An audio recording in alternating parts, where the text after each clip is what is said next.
Hey traders, this is Ron. Happy Sunday. Hope you guys are having a fantastic holiday season. As always, everything in this presentation is for educational purposes only. We're going to be using TradeStation charts. These are daily charts. We're going to also be doing weeklies. We're going to start with the S&P 500 ETF, the SPY. So daily chart, here we are, right there. That was Friday's price action. Now these green lines, these are the two standard deviation John Bollinger Bands. If we're outside of it, we're overbought on a closing basis. If we're inside of it, it's just normal price action. We're not overbought. And if we get below it down here, we're oversold. Well, that's not an issue because we're hanging out near the top of the band. The first sign of trouble, like I usually tell you guys in the video, technically is going to be the 20-day EMA in red. We close below that on a daily basis. That's the sign that trouble might be around for the bulls. The bears would be gaining the upper hand. And then if we break the 50-day in orange, that's the institutional moving average, the 50-day SMA, that's where the bulls have lost their edge on the daily charts, period, and the bears are now with the upper hand, period. So we're way up here. Walking into this final week of the year and in the first week of January, the bulls are firmly in control here. There's nothing wrong with the daily chart. Now let's take a look at the weekly chart. Now each candle represents 1 week in the marketplace. We're inside the upper Bollinger Band. This is bullish. We're nowhere near the red or the orange. It's full steam ahead. There's nothing wrong with the daily or weekly charts for the broad market, especially when using SPY. If we transition to the Dow ETF, the diamonds, DIA, same thing. We're up here. First sign of trouble is the 20-day. Remember, not just trading below it, but closing below it, whether it be weekly or daily. Nowhere near it. This is bullish as well. Go to a daily chart of the Dow Jones ETF. Again, way up here. We're down here. Full steam ahead. We take a look at the Qs, the NASDAQ. We did have a little bit of a pullback on Friday, but geez, we're still inside the upper Bollinger Band and we're nowhere near the 20-day EMA. This is bullish. If we go weekly chart of the Qs, we're riding the band, but we're not fully outside of it to indicate an overbought condition. So this remains bullish as well. If we take a look at the Russell 2000 on a weekly basis, here was the breakout right around 160, and now we're just powering higher little by little. The target would be the all-time highs, not from this past September, but September 2018, up there around 173. A daily chart of the Russell 2000, we do have bearish engulfing on Friday, but it's just one day, and it's a holiday week. We're coming into year end. Everything remains bullish. Daily, weeklies, just keep an eye on that red line.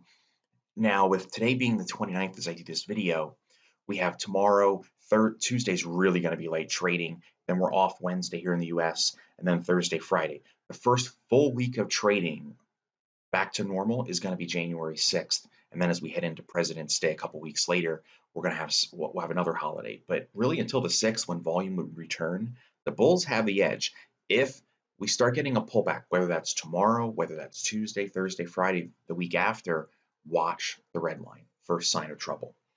Now, if I take a look at Apple, so goes Apple, so goes the market to a degree. It's mirroring the S&P here pretty good. Even on that one-day pullback back in early December, we got right back above. That's exactly what the broad averages did too. Friday's price action did result in a bit of a high wave doji up there. But again, we're not outside the upper Bollinger Band, and we're not near the red line. Until that happens, it's going to be bullish probably for the overall market as well. Now let's take a look at gold. Here's GLD. I told you guys, if you've been watching these videos now for quite some time, like we want to watch Disney in November, we want to watch gold in December. Usually it's the last week of December and pretty much the first week of January. Sometimes these seasonal trade ideas will run a week or two early. You could say gold was a couple days early, but not by much. And look what happened. The moment we poked our head above the institutional moving average, the 50-day, right there. From here to here, it was up as much as 65%. These are just March long calls at the money. And you can use Thinkorswim Think Back, and you can do the math too. Just look at March at the money call options, and you're going to be blown away at how these options can quickly appreciate in value. And all you do is sit back, grab the popcorn, wait till the stock pokes its head above in a seasonally bullish window, and then boom, there it goes. Now on a daily basis, we are 3 straight days outside that upper Bollinger Band. So from a pure momentum perspective, we're probably going to either go sideways or pull down, but the moment this ETF, in this case GLD, gets back inside its Bollinger Band, it's no longer overbought. Right now, the target's going to be up there at 146, 147. Right now, it's coming into some overhead supply, if you will. But right now the trend is up, and the same goes for silver. Silver is also another repeat offender this time of year. And look what happened here. The moment we got above the 50-day, then we have two consecutive pops higher. Friday it was down a little bit. Its target's going to be back up there just north of 18. So gold, silver, all that glitters, they're moving nicely. I had a couple questions on Tesla, BIDU, and an ETF. So let's take a look at these.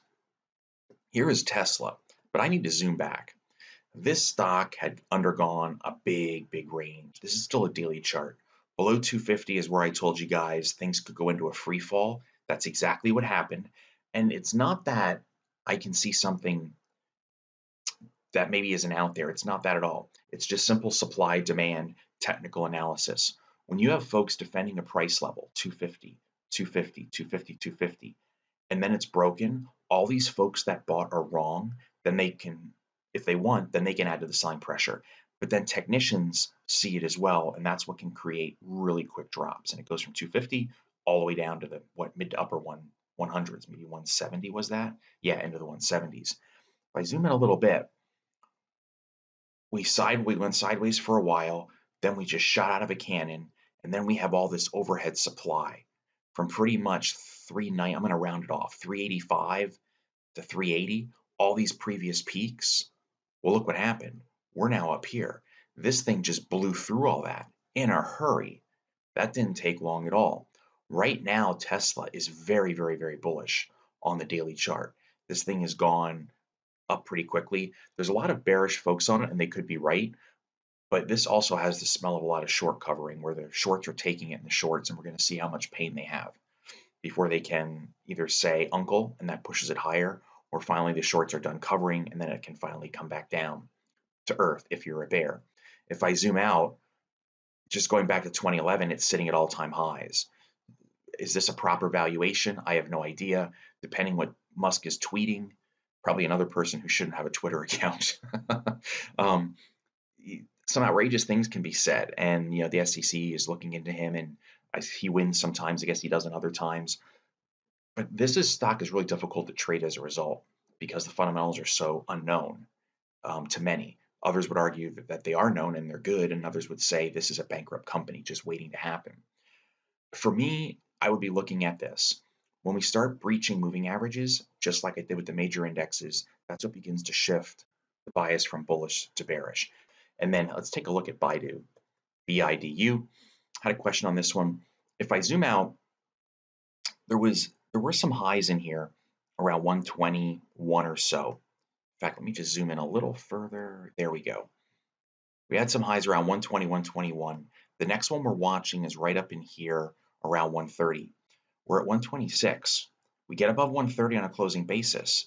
The gap fill up there towards 150-ish would be the target on BIDU. And then XLV.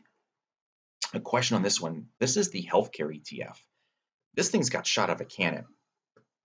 But something that XLV does is when it gets running, it can explode here, here, then off last year's rally off the Christmas Eve bottom.